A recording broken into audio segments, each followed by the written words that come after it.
Hi, it's Nicole from Mama Elephant, and today's card showcases the new Organic Blooms stamp set and a little dimensional die cut greeting from the watercolored background. To start my card, I die cut a panel from watercolor cardstock using the all prettied up scalloped stitched rectangle frame. It's this great die that has not only the scallop border, but it's going to cut an entire panel, not just a frame. So there's a scallop border, and then you can see some great stitching detail right inside of that scallop. What I'm going to do is take a little post-it tape and mask off the edge from the stitching line to the scalloped edge.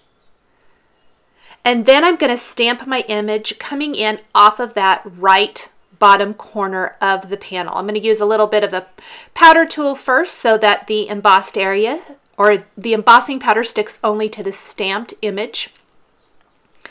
And I'll start by stamping this right here. I'm actually going to stamp this image twice, only using a smaller portion of the image for the upper left corner of the panel. I'm going to go ahead and remove my post-it tape and sprinkle on a little embossing powder so that I can see where I've already been. Make sure that I get the entire thing covered really well. Then I'm going to go ahead and grab those two post-it tape images again, or post-it tape pieces again, I guess I want to say, and mask off the upper left corner of the design. So just reuse that post-it tape.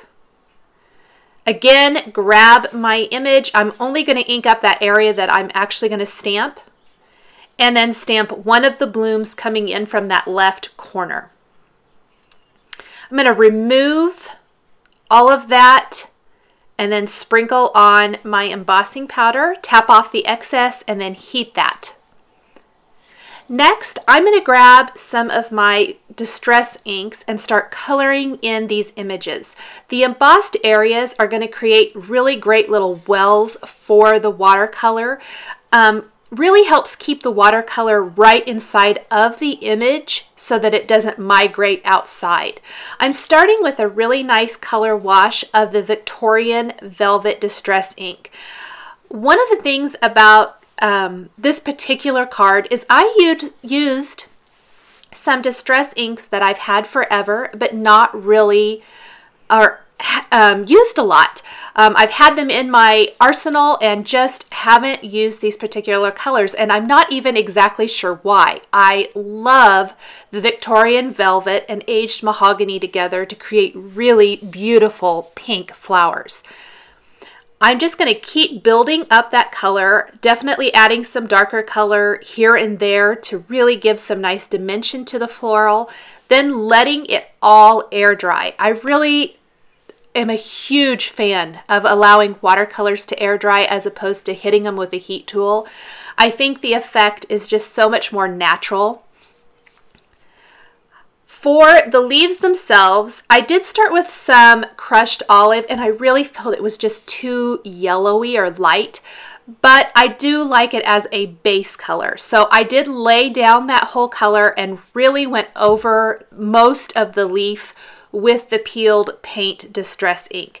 Applying a little bit more peeled paint here and there. I think a little of that crushed olive still shows through, which adds to the dimension of the leaves themselves. So even though I wasn't just loving the crushed olive, I do think that layering those two colors together really gives me a nice colored leaf that complements the pink of the flowers. So again, these are kind of some other greens that I don't use a lot. I tend to gravitate a lot more towards the rainbowy colors, the Twisted Citron and Mowed Lawn specifically. So this was kind of something a little bit more elegant, a little bit more romantic feeling, I think. A little bit out of my comfort zone, but I really loved the results. As I am watercoloring, especially where this is white on white, I like to build kind of slowly. So you can see I went from a flower to the leaves that were right next to it, and then I moved back to the other two flowers. I definitely could have done all the flowers at one time if I wanted to. But I find that I tend to make a lot less mistakes about where I lay down the color if I kind of just start with one image and move my way out. Again, just laying down little bits, darker bits of that aged mahogany here and there to give those flowers some nice dimension. I will go ahead and skip over to this last floral while my paintbrush is already loaded up with the Victorian Velvet and aged mahogany inks. Mostly there are just the smaller little leaves or florals, whatever you want them to be, left over on that, what's going to be the bottom right side. I just flipped it around while I was watercoloring. Again, laying down that first layer of the crushed olive distress ink and then going over it with peeled paint. Now I decided that I wanted the smaller leaves to be darker so that there was a little bit more contrast, that they showed up and didn't blend into those larger leaves. So I am using the Forest Moss ink. I think it did blend in a little bit to the peeled paint ink as I went on. I definitely used less water in my brush as I am adding the color to all of these images. But you can see that a lot of them start looking kind of the same color as the leaves.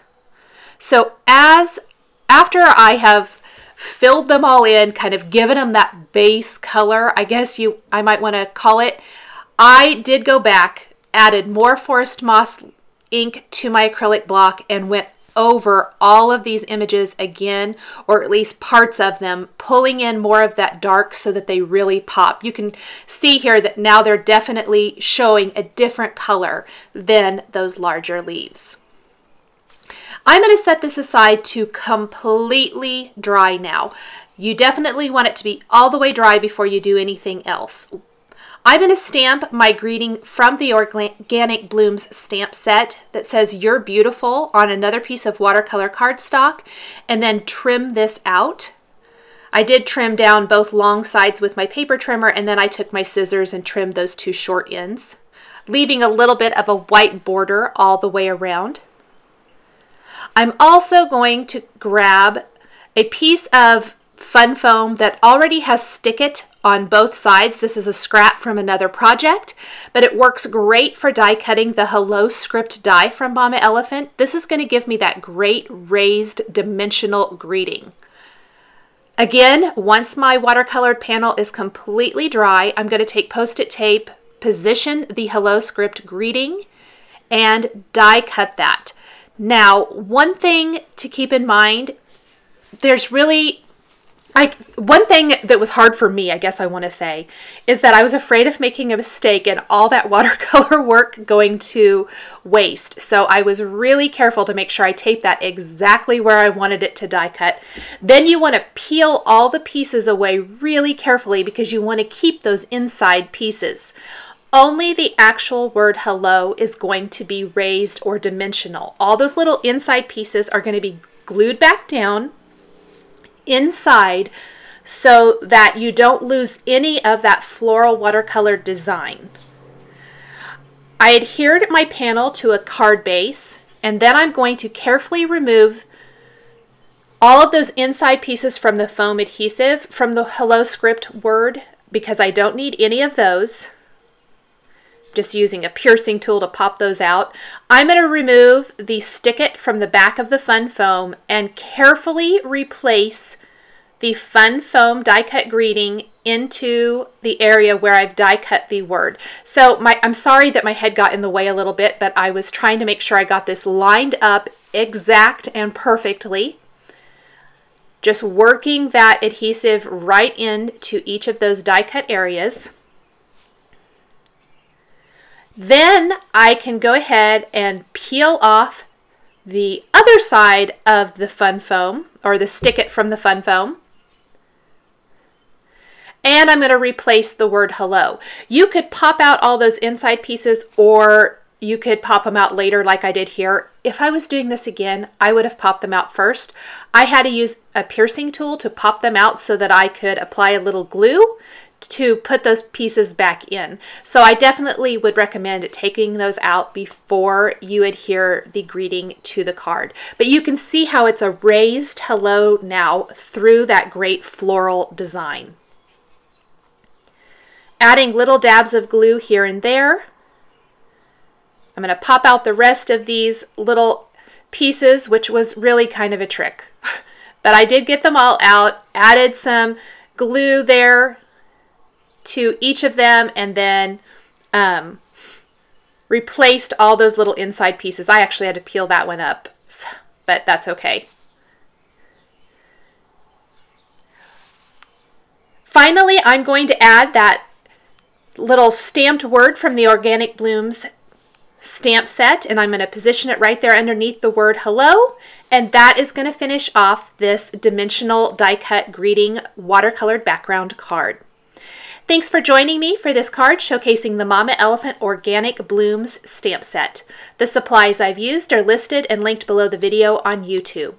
Here are a couple more videos showcasing Mama Elephant flower stamps that you might be interested in.